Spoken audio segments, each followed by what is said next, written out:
Cricket అభిమానుల గుండెల్లో చెరిగిపోని ముద్ర వేసిన మహేంద్ర సింగ్ ధోని తన ఆట తీరుతోనే కాదు, తన మాటలతో కూడా అభిమానులను ఆకట్టుకుంటూ ఉంటారు. తన ప్రణాళికల గురించి ఎప్పుడూ సూటిగా చెప్పని ధోని ఐపీఎల్ 2026లో ఆడుతారా లేదా అనే ప్రశ్నపై తనదైన శైలిలో ఇచ్చిన సమాధానం ఇప్పుడు సోషల్ మీడియాలో వైరల్ అవుతోంది.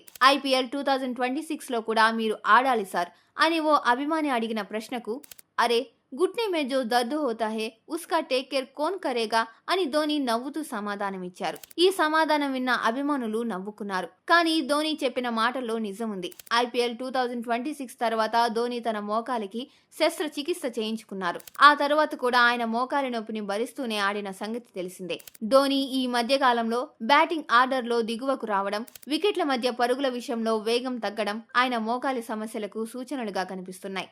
అయితే ఆయన నాయకత్వం, వికెట్ కీపింగ్ నైపుణ్యాలు ఇప్పటికీ చెన్నై సూపర్ కింగ్స్ కు ఎంతో విలువైనవి. ధోని భవిష్యత్తుపై రకరకాల ఊహాగానాలు వినిపిస్తున్నప్పటికీ ఆయన ఎప్పుడూ తన నిర్ణయాన్ని స్పష్టంగా చెప్పలేదు. డిసెంబర్ వరకు సమయం ఉంది, అప్పుడు తన నిర్ణయాన్ని తెలియజేస్తానని ఆయన తెలిపారు. అయితే ఆయన సిఎస్కేతో తన బంధం ఎప్పటికీ ఉంటుందని, తాను ఎప్పుడూ పసుపు రంగు జెర్సీలోనే ఉంటానని చెప్పి అభిమానుల మనసు దోచుకున్నారు. మరి ఈ క్రమంలో ధోని ఆటగాడిగా ఉంటారా లేదా మరో పాత్రలో కనిపిస్తారా అనేది త్వరలోనే తెలియనుంది. కానీ ఆయన మాటలు మాత్రం ఇప్పుడు వైరల్ అవుతూ ఆయన అభిమానులకు ఎంతో ఆశాభావం కలిగిస్తున్నాయి.